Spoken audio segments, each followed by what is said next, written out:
میمون بن سیاح نے حضرت انس بن مالک رضی اللہ تعالیٰ عنہ سے پوچھا کہ اے ابو حمزہ، آدمی کی جان اور مال پر زیادتی کو کیا چیزیں حرام کرتی ہیں؟ تو انہوں نے فرمایا کہ جس نے گواہی دی کہ اللہ کے سوا کوئی معبود نہیں، اور ہمارے قبلے کی طرف منہ کیا، اور ہماری نماز کی طرح نماز پڑھی، اور ہمارے ذبیحہ کو کھایا، تو وہ مسلمان ہے۔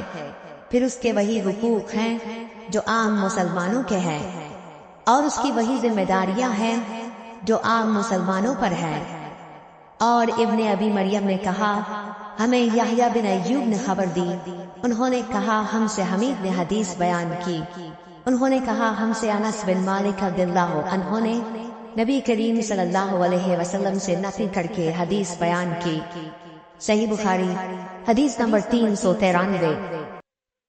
ابو ایوب انصاری رضی اللہ تعالیٰ عنہ سے روایت ہے کہ رسول اللہ صلی اللہ علیہ وسلم نے فرمایا، جب تم قضائے حاجت کے لیے جاؤ تو اس وقت نہ قبلے کی طرف منہ کرو اور نہ پیچھ کرو، بلکہ مشرق یا مغرب کی طرف اس وقت اپنا منہ کر لیا کرو۔ ابو ایوب نے فرمایا کہ ہم جب شام میں آئے تو یہاں کے بیت الخلا قبلہ رخ بنے ہوئے تھے۔ جب ہم قضائے حاجت کے لیے جاتے تو ہم مڑ جاتے اور اللہ عز و جل سے استغفار کرتے تھے۔ اور ظاہری نے عطا سے اس حدیث کو اسی طرح روایت کیا۔ اس میں یوں ہے کہ عطا نے کہا میں نے ابو ایوب سے سنا، انہوں نے اسی طرح حضرت صلی اللہ علیہ وسلم سے سنا۔ صحیح بخاری حدیث نمبر 394۔ عمر بن دینار نے کہا ہم نے عبداللہ بن عمر رضی اللہ تعالیٰ عنہ سے ایک ایسے شخص کے بارے میں پوچھا جس نے بیت اللہ کا طواف عمرے کے لیے کیا لیکن صفا اور مروہ کی سعی نہیں کی، کیا ایسا شخص بیت اللہ کے طواف کے بعد اپنی بیوی سے صحبت کر سکتا ہے؟ آپ نے جواب دیا کہ نبی کریم صلی اللہ علیہ وسلم تشریف لائے، آپ نے 7 مرتبہ بیت اللہ کا طواف کیا اور مقام ابراہیم کے پاس 2 رکعت نماز پڑھی، پھر صفا اور مروہ کی سعی کی، اور تمہارے لیے نبی کریم صلی اللہ علیہ وسلم کی زندگی بہترین نمونہ ہے۔ صحیح بخاری حدیث نمبر 395۔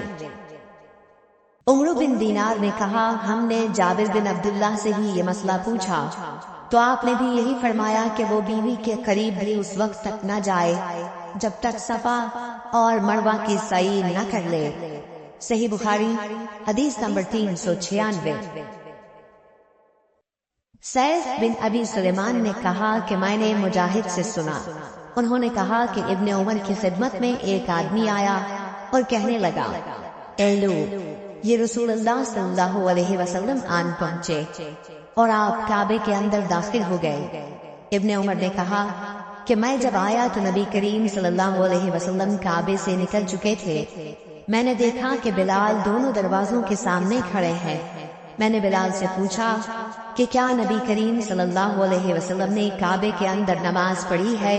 انہوں نے کہا کہ ہاں، 2 رکعت ان 2 ستونوں کے درمیان پڑھی تھی جو کعبے میں داخل ہوتے وقت بائیں طرف واقع ہے۔ پھر جب باہر تشریف لائے تو کعبے کے سامنے 2 رکعت نماز ادا فرمائی۔ صحیح بخاری حدیث نمبر 397۔ عطا بن ابی رباح نے کہا کہ میں نے ابن عباس رضی اللہ تعالیٰ عنہ سے سنا کہ جب نبی کریم صلی اللہ علیہ وسلم کعبے کے اندر تشریف لے گئے تو اس کے چاروں کونوں میں آپ نے دعا کی اور نماز پڑھی۔ پھر جب باہر تشریف لائے تو 2 رکعت نماز کعبے کے سامنے پڑھی اور فرمایا کہ یہی قبلہ ہے۔ صحیح بخاری حدیث نمبر 398۔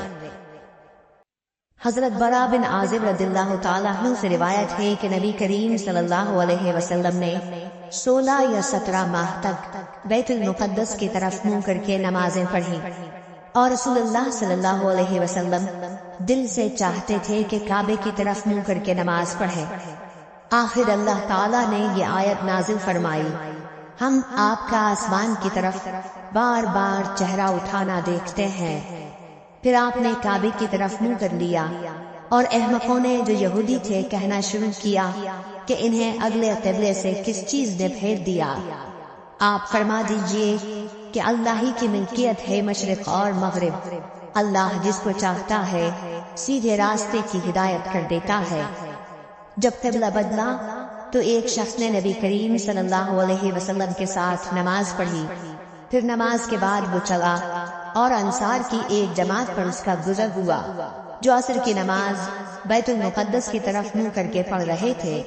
اس شخص نے کہا کہ میں گواہی دیتا ہوں کہ میں نے نبی کریم صلی اللہ علیہ وسلم کے ساتھ وہ نماز پڑھی ہے جس میں آپ نے موجودہ قبلہ کعبے کی طرف منہ کر کے نماز پڑھی ہے۔ پھر وہ جماعت نماز کی حالت میں ہی مڑ گئی اور کعبے کی طرف منہ کر لیا۔ صحیح بخاری حدیث نمبر 399۔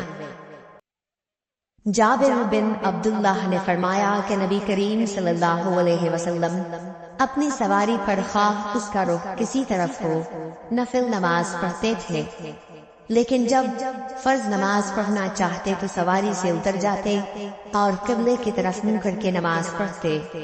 صحیح بخاری حدیث نمبر 400۔